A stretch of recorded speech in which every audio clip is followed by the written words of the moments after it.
Thank you for being here with me and welcome back. My name is Catherine Daniels and I love to empower people with spiritual healing and wellness. The best thing about Retreat to Peace is the gift of inner peace, greater love, and joy. During these times of changes and uncertainty in our world, nothing is permanent except our souls. That's why we need to come together as we travel through one another's countries, creating a bridge, removing all the labels as we come together as one people, finding our home in one world. And this is why our signature talk today is so important. And today I'm so excited to welcome my guest speaker, Sabrina Wages. Hi, Sabrina. Hi, thank you for having me. You are so welcome. We're honored to have you. And Sabrina is an amazing, vibrant 26-year-old, and she has an amazing story. So I'm actually going to allow you to introduce yourself to the audience and share a little bit about who you are. Yeah, absolutely. Like you said, I'm 26 now. But 2 years ago, when I was 24, I actually fought and won stage 4 cancer, and that has been a big part of my life, then and now. But just a little bit about me. I'm one of 7 kids. My 5 younger siblings are adopted, so big family. I love it. And ever since I fought cancer, I've found a new boldness, and I am now a 3-time published author and a life coach and an actress, and I have just lived a lot of life, and I'm excited to live more. That is incredible. I know a lot of people. I'm going to kind of take this piece by piece because I know a lot of people I have personally interviewed on the show that have gone through cancer. They have talked about how scary that is. I mean, just getting the diagnosis, I think for a lot of people, there's a lot of fear around getting that diagnosis. And one of the things that I think we're seeing an uptick in more recently is the diagnosis of cancer. So being 24 years old, getting this diagnosis, I mean, what happened? Like, what did that do? It was really interesting because I went to the ER one day, and within 2 hours they told me, hey, we're going to do more tests, but you have cancer. That's all we can pick. And I didn't have my mom with me because it was at the beginning of COVID. So I was by myself. And I remember that moment, though, because there was that moment, and then it actually took us until September to fully diagnose it through testing and different things. And so I actually had 2 experiences in the hospital by myself where they told me I had cancer. So I actually heard it twice. And both times I had this pause, and I knew that I had a choice in that moment to give in to fear or give in to God. And it was a really big moment because I stayed quiet. I thanked the surgeon, thanked the doctor, the people who told me. But as soon as they left the room, I made sure that my first response was something that was memorable and had impact.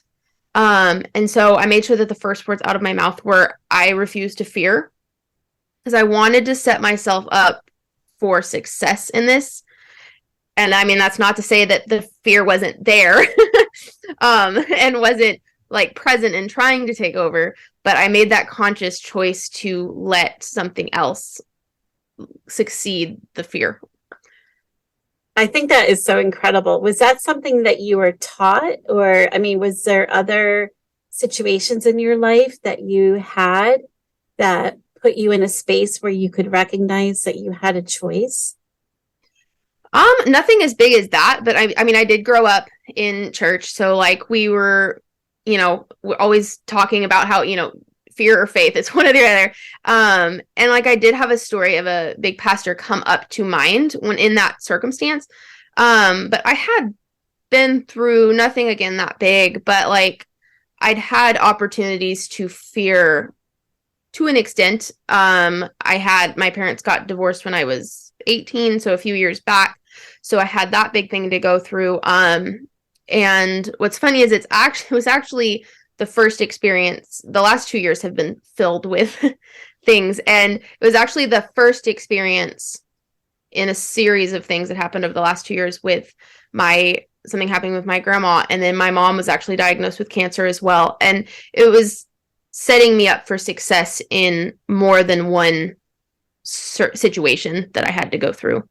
So you were able to watch your elders, your grandmother and your mother, go through circumstances. And were they like you? Did they just throw themselves all in, surrender to God? And it was literally, like you said, faith over fear. My mom, yes. My grandma, no. My grandparents, they live 2 doors down, and they actually aren't saved. Well, grandma is now, but they weren't. And so it was a different experience watching that, because we watched her fight. She had a major brain bleed. We watched her fight for 10 months before she passed. And it was amazing watching the difference between like my experience and then her experience with different, with faith and without. And it was just interesting to see it. And toward the end, we finally she was in the bed. I got up and I was like, Grandma, this is serious. We got to talk about this. And she let me pray the prayer of salvation with her. And so toward the end, you could see that shift. With my mom, she was like, no, we ain't doing this. I ain't like, and her actually from diagnosis to surgery for the breast cancer was 10 days. Like she had a little bit of time for the diagnosis, but as soon as she was diagnosed, it was like, bam, bam, bam. We didn't really have time to be too afraid with that one.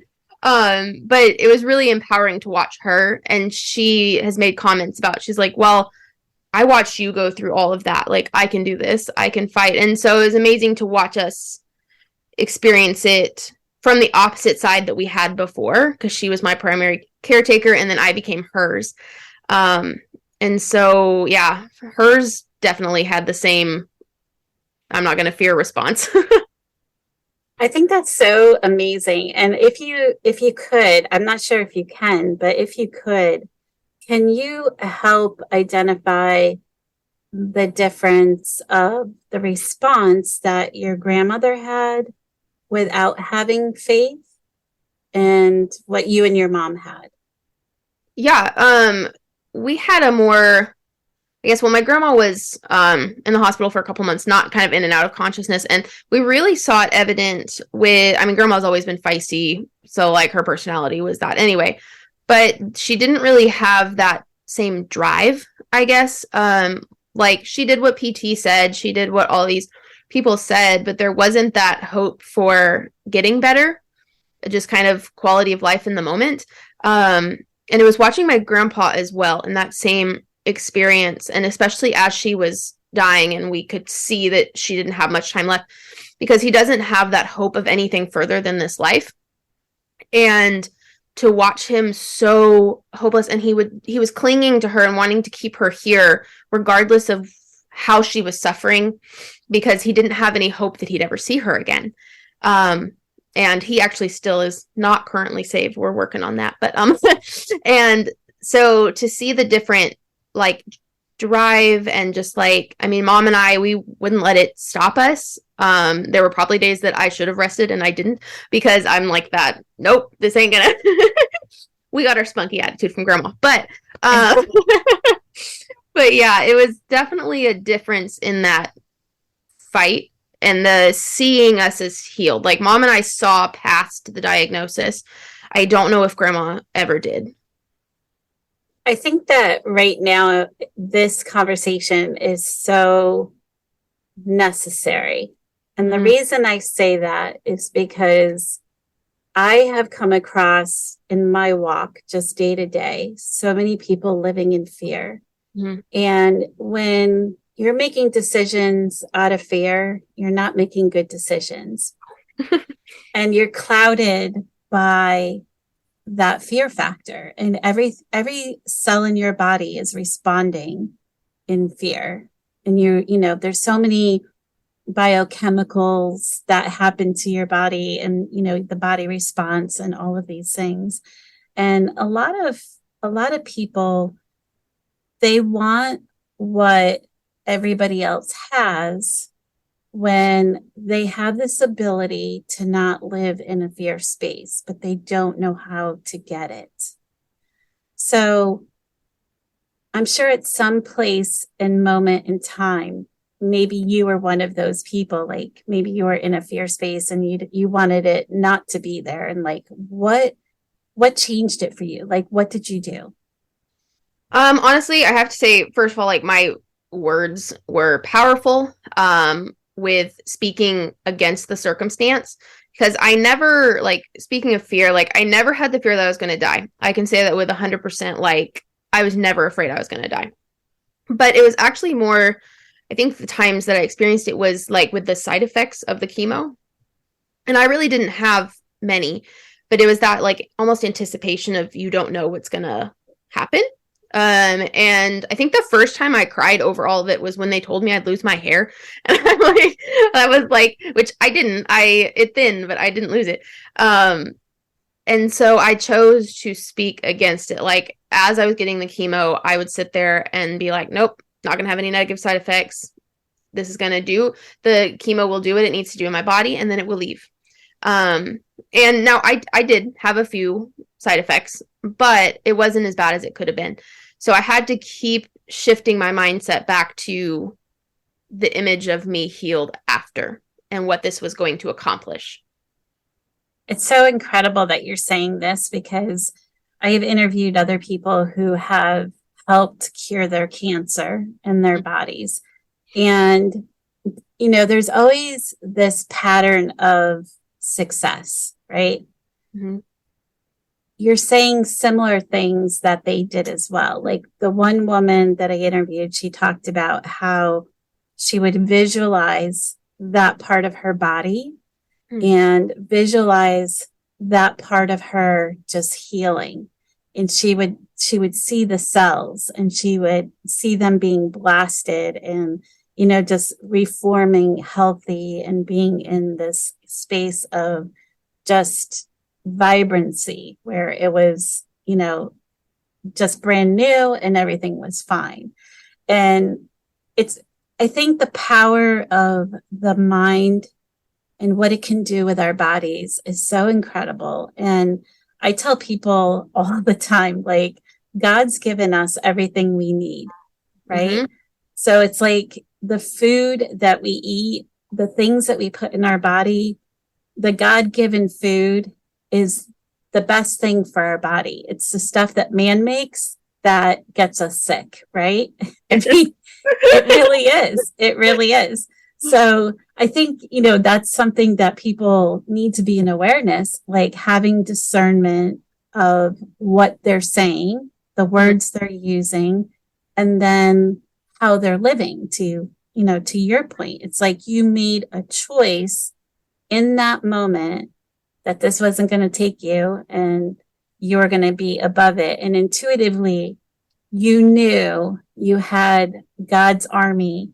Mm-hmm. You had that protection and you were going to be just fine. And that is so amazing. I absolutely applaud you for that because I think there's so many people that just don't even have an idea of what that could mean for mm-hmm. them. But I think it is a place where you have to go into this space of surrendering, knowing that you are in this army, you know, amongst this army that's got you, totally got you. Yes, absolutely. Yeah. Yeah.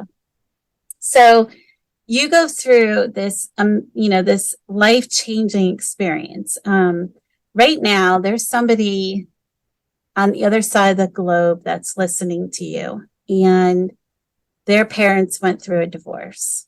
Mm-hmm. What's your advice for whoever's listening that needs to hear some sort of message around how do I not let this define my life that my parents got a divorce? First, I would say this is what just keeps coming up is that like it's not your fault. I know that a lot of kids will take that on, and I know that it hurt my self-worth a bit. And it wasn't because I fully thought that it was like my fault that they got divorced, but it was just like that. Why? Because I stayed with mom. All of those kids stayed with mom. Dad is the one that left. And it was that almost that he didn't want, like, the one person that is supposed to love you left. So how can you be loved by other people if one of the people that was supposed to, like, your parent is who's supposed to be there, who's supposed to love you, but if he couldn't, how can other people? And I think that was the biggest impact, was trying to remember and find myself again and who I was in God, not defined by someone else's love for me, because human love is not the same as God's love and true love. And I've come to realize, because it's been about 8 years now, and I mean, I still talk with my dad some, like, our relationship's not fantastic, but, like, I do talk with him some, but I have come to realize that he loves me the best that he knows how. And that realization has kind of brought me back down to seeing, okay, that's all he knows how to do it, but, he's doing that. And I have a mom who loves me to the end of the earth. So definitely don't let it define love for you and being loved. I think the way you articulated that was perfect, because it does knock your esteem, right? It makes you question a lot of things. And it appears that you've done a lot of healing and have done a lot of work around this, and that's amazing. My parents got divorced when I was very young, and similar to you, I had a situation where I didn't have either my mom or my dad, because my brother and I were living with my grandparents. And the way I was raised was very unique. I really didn't have anybody parenting. And there was a lot of time where it was just my brother and I. We were alone. We were doing things by ourselves. And I didn't really know what that parenting felt like. So as I was an adult and started to have relationships and started to experience other people and their families, that's when I started to recognize, oh my goodness, this is what it feels like. And it was very scary at first, because I didn't know what to do with it. I didn't have that exposure. I really didn't know what to do with it. So it was a process. But I think sometimes when we go through these situations, they are like, life is always happening for us. We could have the worst moment and have no idea why we're experiencing that.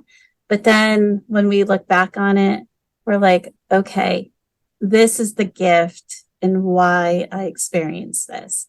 Because there's always something that we learn from it. There's always something that comes from it. So for me, I used to be so upset because I'd feel sorry for myself. Like, I didn't have a mom who did those things, like go shopping and do my hair and, play dress up or whatever it was. Like, I didn't have that. And then on the flip side, I had this father figure that it just was not a good situation because of, a lot of abuse.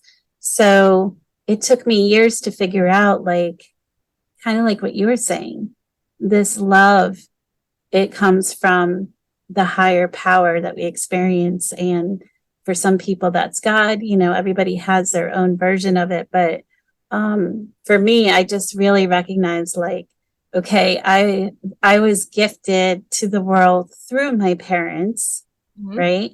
Yeah. But that's where it stops, because I know I'm love and light, and I am loved, and it doesn't have to come from them, kind of like what you were saying. So it kind of redefined everything for me. So you have your parents go through this divorce, you go through this stage 4 cancer, and congratulations, by the way, for overcoming that, because that is an amazing thing. And I think, just your mindset is amazing, because I think mindset does have a lot to do with how we operate in life and how we jump these hurdles. But then you take it even farther. So you decide, you know what? I'm just going to throw down any hurdles or obstacles and I'm just going to go after life. So talk about that. Yeah, it's funny whenever you go through a like life-changing experience like that, it really does shift your mindset, like whether you want it to or not, because you suddenly realize that when life could be taken from you any day, you don't have a day to waste. And so it really has just changed me in how I go after things, how I chase dreams. Cause I'm like, why, like, I'm tired of saying, like, I don't say anymore, oh, well, I'll get to that next week. I'll get to that, because there's no time in this life to wait until next week. And so it was funny. After chemo, for about a year, I did still struggle, which is actually why I wrote my second book, because people think that, oh, chemo's done. You're cool. You're done. But it's that mindset shift of finding your normal again. And like this weird, like, you get attached to your nurses and your doctor and stuff. And like, you have to reshift your life again and find normal after cancer. And, so after about a year though, I found this life coach program. And so I went through that, and it was incredible because it talked all about mindset. It was essentially mindset life coach training.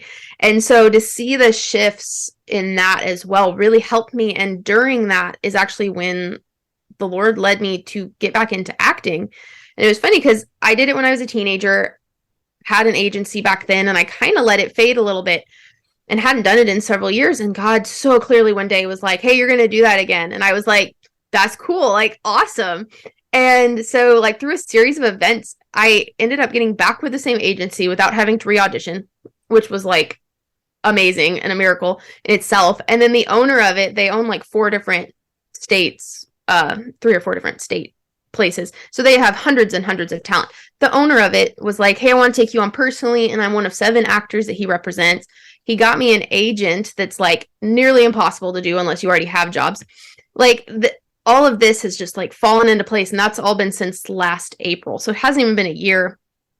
And it's just incredible because now, like very soon, I'm going to go travel to film. And it's just to see the life that God has given me since then and all the life that I get to live. It's been incredible to see that I get to travel and share my story and be an inspiration way outside of my town. Like, it's so cool. And anytime I have those bad days, it's that reminder of like, there was always a chance that this day wasn't going to be there. And it kind of kicks you back into gear of, okay, let's get back on this. Let's go do this. Let's go change the world. That's amazing. So with this mindset program, what would you share with the audience about living in today and how things are moving so fast? And, somebody might be listening to this right now and just having a really hard time for whatever reason. What would your advice be for them?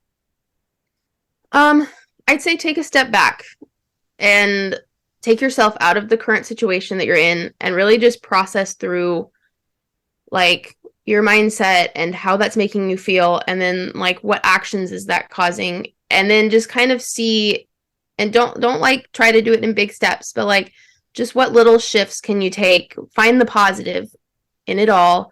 Even if it's, hey, I woke up this morning and I'm breathing, that is great. I keep a journal that I write in at night of all the good things that happened that day, all the things I was blessed with, just to keep that mindset of, okay, like, even if it was just that I went to Walmart and there was a front parking space, like, that was awesome.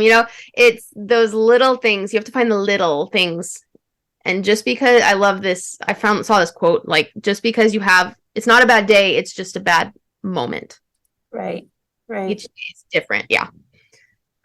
Yeah. And it's so true, because I think people, they get stuck in a space where it's like, there's a series of things that's happening and it's not going their way. So now they define the entire day as a bad day. Mm-hmm. But it's really not. It's really not. It's just you've had a couple of moments that have tripped you up, and doesn't mean your whole day has to be bad. Like, yeah, you can turn it around and shift it. What's the thing that you do that if you're getting tripped up, like what's the thing that gets you out of your state? Honestly, a lot of times my personality, I need to step back away from people and kind of just like, and one of the things that I love to do, this is so silly, but I love to go get a coffee and walk around Target. Like that is my like mindset like shifting. It just like relaxes me and like it's me time to go walk around. Um but yes, that's my like go-to like physical thing that I do is to just kind of separate myself from whatever situation is happening and kind of just regroup. I don't know if there's targets on the other side of the globe. That's So true. so maybe we can give somebody out there what give them something that you would do if you were on the other side of the globe. Other side of the globe. Really just find a quiet space to sit and process through the thought, like write down all the thoughts that you're thinking around the circumstance and just kind of see how those thoughts are serving you and then shift them to something that would serve you better to kind of get you back to focus on the good things and the positive that's happening. That's good advice. I like that.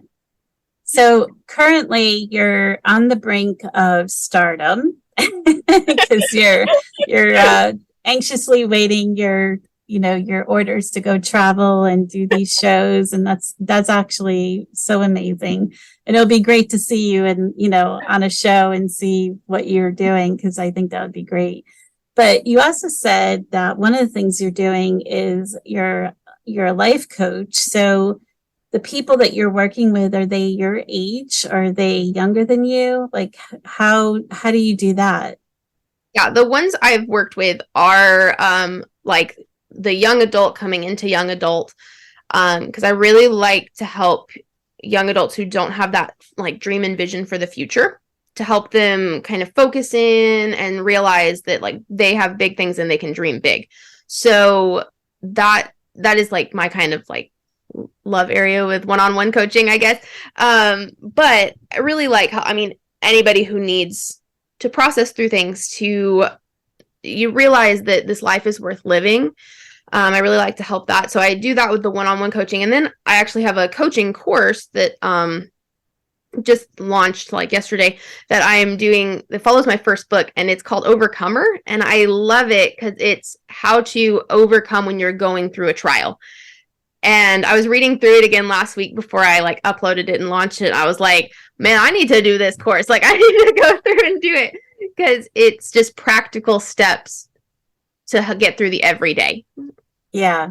And I know right now the youth population, there's a huge kind of like a disconnect that's happening currently.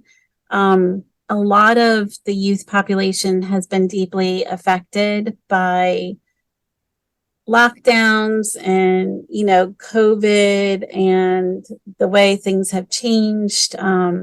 They've been deeply affected by that, and for a lot of them, they're turning to things that may not be healthy for them. Yeah. And I know we have a lot of people, young people, that are really struggling with their identity because they feel like because of the shifts, they don't know where they fit in or how they belong. And I think that's something that is probably going to be something that we're going to be dealing with ongoing for a while. Mm-hmm. So what would you say to parents that are listening right now? What can parents do to help them? Honestly, the big thing that keeps coming up is to help them realize that their identity is in who they are inside, not what is around them outside. Not, their academics, that's what they do, and that's great, but it's really about who we are inside. So really, I would just encourage parents to help their kids find like what they love about themselves, what their personality traits are, and how they can use that to impact the world. Because that is ultimately what's going to change this world, is when we realize who we are inside, not who we are outside. What do you think contributed to all of this outside stuff for the youth population? Ooh, I don't know. A lot of just, oof, that's a good question.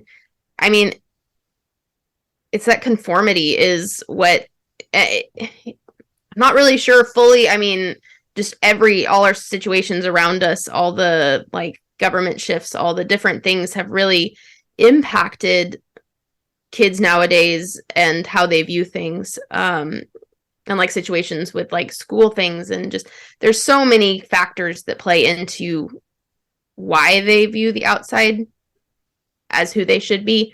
But yeah, I don't know if I can say a definite like what like one factor. There's just have been so many in the last especially 2 or 3 years. Yeah. Well, the reason I ask you that question is because you're definitely closer to the youth population than I am, generationally. And I just wondered, with the people that you're working with, some of what they're experiencing, like what is it that they're experiencing that may have shifted? So I can say, as a mother, when my children were growing up, they used to get really mad at me because I wouldn't let them sit in front of the TV. I would have them go outside and play, and I would encourage, the opportunity of learning through experiences. So also, and, learning about their environment, learning about giving back to other people that are less fortunate. There was a lot of things that I tried to instill in my children, but remove this idea that they had to keep up with everybody else, or they had to have things a certain way because that's what everybody else does. I mean, at the end of the day, like, God creates us to be unique. Mm-hmm. Yeah. And we all have a unique sense of being, but unique gifts and talents. And I love to share the story about my daughter when she was young, and she was in kindergarten, and the teacher had expressed how much she loved to draw, and she would just draw and draw and draw. And even though the whole class was working on another subject matter, my daughter would just sit there and draw and draw and draw. And the teacher's like, you have to talk to your daughter about this because she's in school and she needs to learn other subjects. And the interesting thing is, when she got to first grade, one of her friends was actually admiring her artwork, and they were having a conversation. And I remember my daughter coming home, and she was like, it's just not fair. And I said, what's not fair? And she said, well, Madison, she already knows how to read and it's easy for her. And I said to my daughter, I said, but you love to draw. There's people that go to school to learn how to draw what you do in first grade. Because like her drawings, she never did stick figures. She just went right to, like actual people with eyelashes and fingernails and the whole thing. And it was amazing because, you put her drawings next to other drawings, and it was like, this isn't even the same category at all. And she was always being recognized for that talent. So I was trying to tell her, like, that is one of your gifts. Like, you have this natural ability to create and to do these things. And she's an amazing artist. And, everybody's gift is different. Like, it's just different. And I think tapping into those gifts, those God-given gifts, those strengths that we have, that's where we really can give back. Right. Mm-hmm. Yeah, absolutely. So this focus on the weaknesses and we have to strengthen them. I don't know if I always agree with that. It's like, no, we need to strengthen the strengths that are already there. yes. But yeah, I think the world has just changed so much. It's just changed so much in such a short span of time. And I think that is also very hard, very hard. So I love your positive energy, your positive thought process, all of that. And then I wanted to ask you, so I'm also an author, so I understand what that's like. And you said you're working on your third book. Is that right? I'm actually working on my fourth. I have 3 published. Okay. Yeah. Okay. And are they geared towards the younger audience or like an older audience? Kind of adult. The first two young adults would benefit greatly from them. But really anybody going through a trial, because I wrote one during chemo and one after the first two. And so the first one is about how to find the goodness through any trial. So really anybody experiencing that, and that's, I mean, young to old, everybody walks through something, and it's so I just like love that. And even I've pulled it back out. I'm like, oh, I'm walking through this again. And my mom will be like, hey, I think you have a book about that. And I'm like, oh, I do. And then the second one is about how to go handle after a trial. But the third one it can be for anybody, but I kind of wrote it more for the young adult teenage population. It's called Dear Daughter, and it's 90 days of love letters from God. And so it's done in a way you can write a letter back. And so it's kind of cool. And I've actually got a video a couple weeks ago from a lady who bought one for her daughter, and she's probably like, I don't know, 8, 9, because she's still in that like working on sounding out words and stuff. So she was younger, but she was sitting there reading it, and it touched my heart to see her at that age reading that. It was so sweet. Yeah, that is incredible. I love that. It sounds like your relationship with God is so profound and amazing. And I just love that about you, because I think, as I stated earlier, we're living in times where I think we really do have to be in alignment, with that as far as each individual. Because there's so many people that I could see the difference in people that have that relationship and people that don't. Yeah. And it is a difficult conversation at times, because the people that don't have that relationship, it's like they want it, but they don't know how to get it. They don't know what to do or how to go about it. So what do you tell people? Like, how do you get people to open up to having a relationship with God? It just comes down to, I was actually listening to the song, I'm trying to remember who it's by, but it's called My Jesus. And I was listening to that like January 1st or 2nd, and God so clearly said, like, this is your song for this year, because it just says, let me tell you about my Jesus. And my advice would be that it's not complicated, and all like God wants is to love you. All he wants is a relationship with you, and that's what it is. It's a friendship. It's this awesome like friendship that you have, and that he'll guide you every day. He'll help you make the right steps. It's really not as like, hard as people want to make it sound. And he doesn't want to stop you from living your life. He wants to give you good things. Like, you have this best friend that wants to only do good things for you. So my advice is it's simple, and he wants to love you, and he wants to help you. So yeah, that's one reason I love that song, because it says, let me tell you about my Jesus. And it's not hard. Yeah. Yeah. I think for people who haven't experienced it, they're not really sure. I guess there's that fear factor, because they're not sure what that could mean for them. It's the unknown, right? It's like, I don't understand what you're saying when you say he tells me this, or he shows me this. And I have I have this interesting story where it's like, you always hear about people that are in these circumstances, and had they not done something at a given moment in time, their life would have been completely different. So how many times do you leave your home 10, 15 minutes late, and you're going down the road and you see a car accident?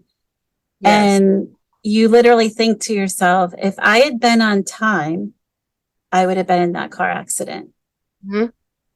Yeah. And it's like the things that are happening there's always purpose and reason for what's happening. And even when we can't see it or understand it, it is there.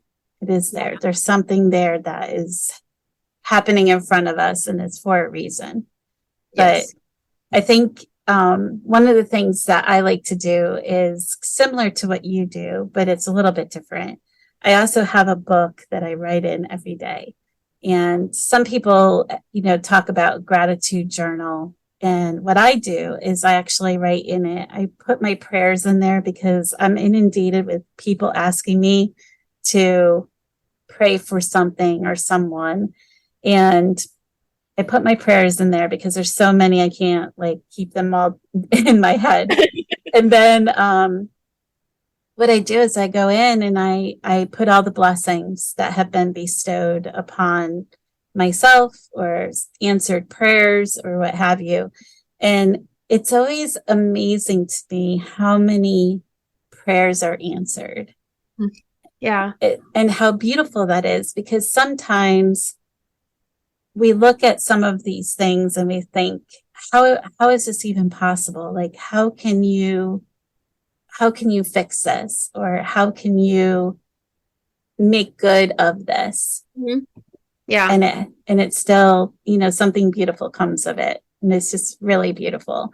And I think when you're in that awareness, that state of awareness of how God is working through us and working through other people, for us, it changes your mindset. It creates a shift and you're like, okay, I'm starting to understand how things are operating around me and how how it is gifted for me. And you even probably have a story of when you were going through your cancer treatments where maybe you had this beautiful nurse or doctor that you totally could relate to. And I feel like even those coincidences that people will call them, I never feel like they're coincidences. I feel like those experiences were meant for us, and those people were put there in that precise moment for us. Yeah. Yeah. No, I love that so much. As you're saying that, one nurse actually came to mind. I loved all my nurses. Oh my gosh, it was so sweet. But there was one, and she was the one that did my informational meeting, because you have to go in and they have to tell you, it was an hour and a half of all of the side effects of all of the drugs you'll be given. And yeah, it was a very long meeting. But it was funny because she was just very like straightforward, just very scientifical, like, and so we kind of like, she didn't get like, like facial express, like there was none of that. And it was funny, all throughout, it was the fact that I didn't lose my hair that she could not understand. Because I kept speaking to it. I had a scripture. I was like, nope, I'm not gonna lose my hair. Like, pulled back in a ponytail, really, you couldn't tell. I mean, it was thinning, but like you couldn't tell. And so like every like so often with chemo treatments, she'd walk through, like she wasn't my nurse, but she'd like walk through, she like, you still have your hair, and like walk through, like there wasn't any big thing. And it was the very last treatment, and I'm sitting there, and all the nurses came in and they rang bells for me, and she stayed, and my other nurse is like taking my IV out of the port and stuff, but this nurse is standing right in front of me, and she goes, I don't get it.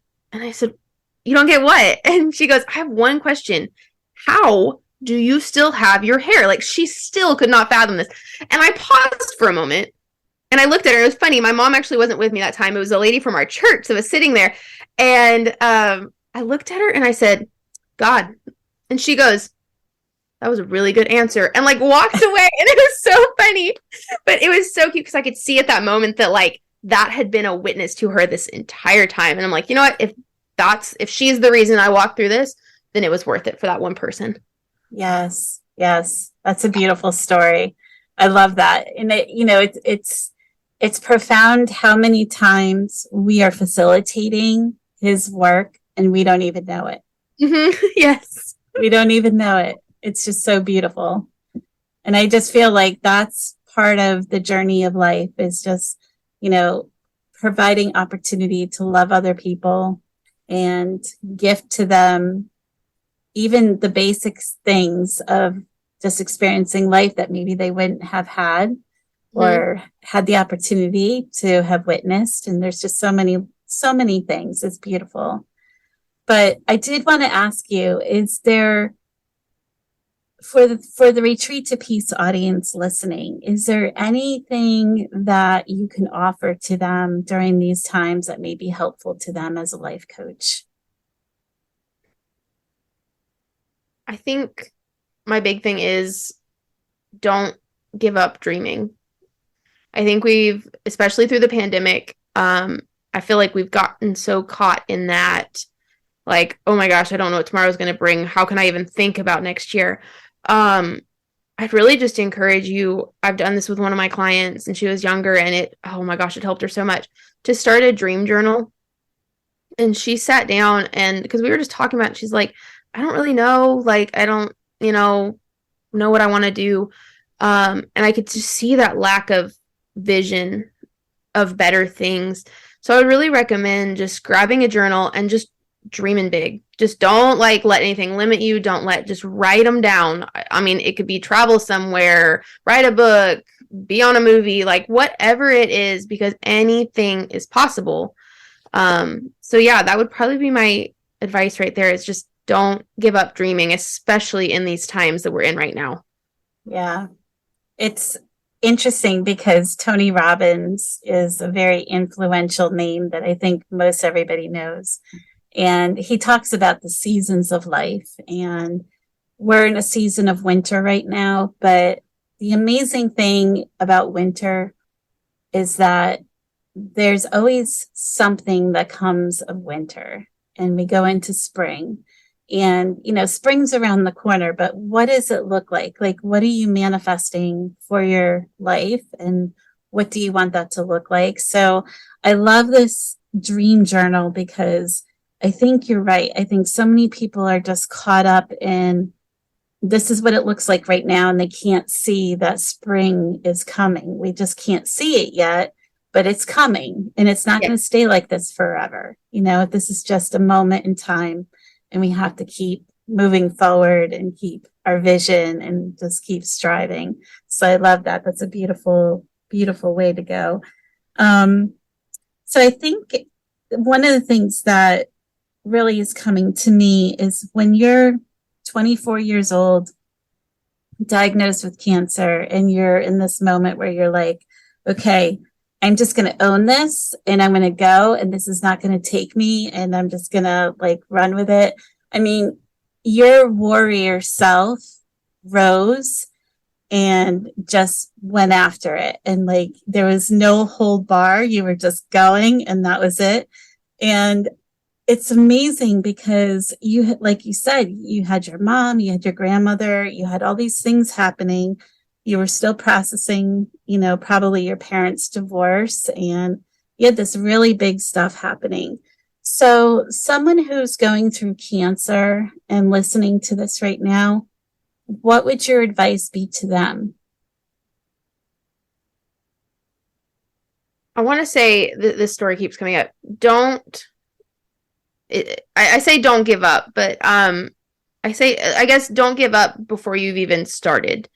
And I say that because I was on a different floor for some of my chemo treatments due to insurance stuff. And there was a lady next to me having the informational meeting. And it was mine was in a private room, but hers was in this room where other people could hear it. And she was getting her first chemo. And the doctor was talking about the hair loss and all the side effects and different things. And she was like, oh yeah, I've already scheduled to get my head shaved next week. I've already planned to not go out for the next 6 months.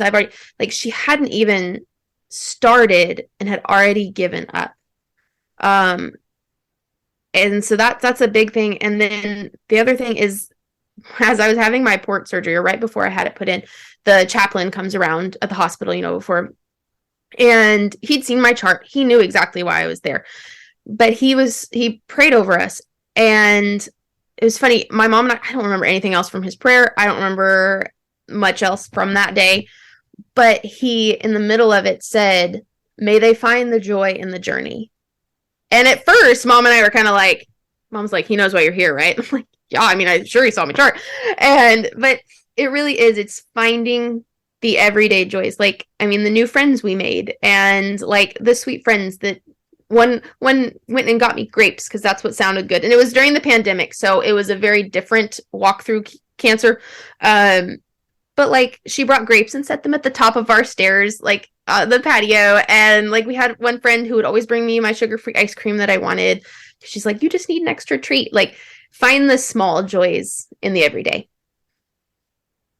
Yeah, it's all around you all Mm-hmm. day, every day. Yeah. And it's even, people take for granted just like hearing the birds chirp Mm-hmm. and having the birds visit.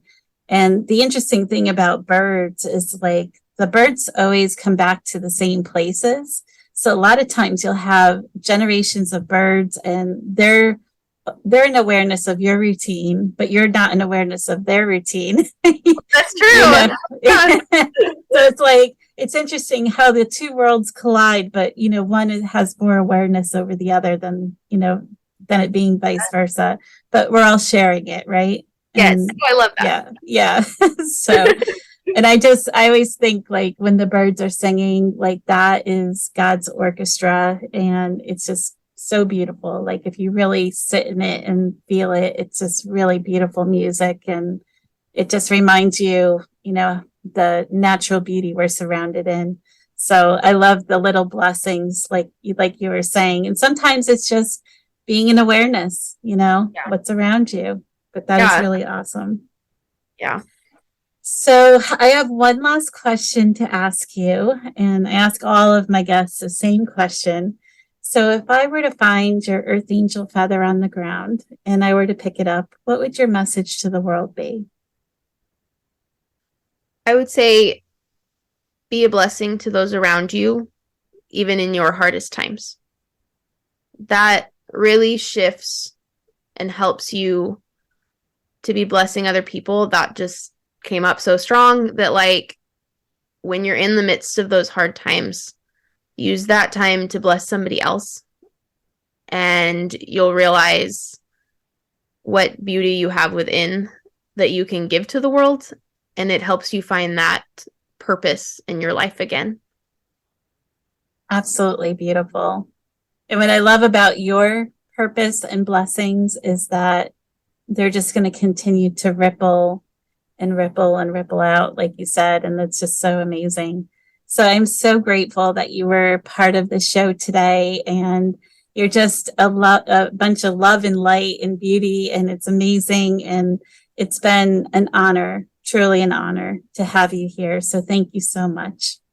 Thank you for having me. This was an amazing experience that I'm so glad that I got to join. Oh, bless you, and continue to be well, and definitely keep us posted as you go off and fly, because I feel like you're on the brink of some amazing, beautiful, things in your life and your journey, and it's just going to be outstanding. So definitely keep us in mind, and we'll have to do another show at a later date and talk some more. But thank you. Absolutely. Thank you so much. So thank you everyone for listening today. And this is Catherine Daniels with Retreat to Peace, reminding you to live your authentic life with peace. And as always, retreat to peace. And we'll see you next week.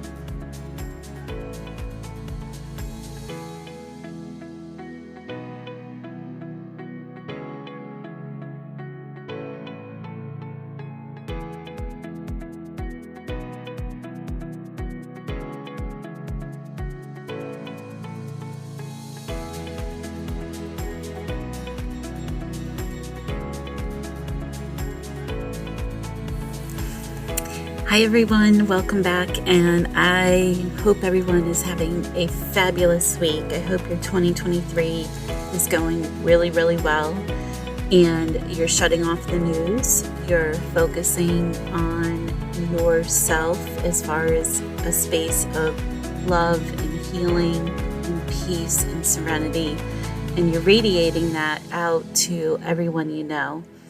I have been guided by several people in the last couple of days that there are some big things happening, and I'm super excited to be traveling next week, going on a huge adventure for a conference, and super excited to bring back with any kind of updates and news that I find out about. But as I do that, I will ask for your prayers in my travel. I will ask for your love and support, and I'm just super excited to be able to share what I learned when I come back from that trip. So as we go into the next week, I remind you to be mindful of your decisions, be mindful of where you are and what you're doing. And when we move forward into next week, I have a really beautiful guest that's going to be talking about relationships. That's something that we all have with our families, our friends, and one another. So she brings us on a journey about that. So stay tuned for that piece of it. And as we go into the coming weeks, we'll be going back into our segment of getting centered and how we can do that for ourselves and focusing on 2023 being the best that it can be. So I hope you're still working on those vision boards. You're looking at them every day and really manifesting what it is that you want for your life. Can't wait to talk to you next week, and have a great week ahead. We'll see you next time.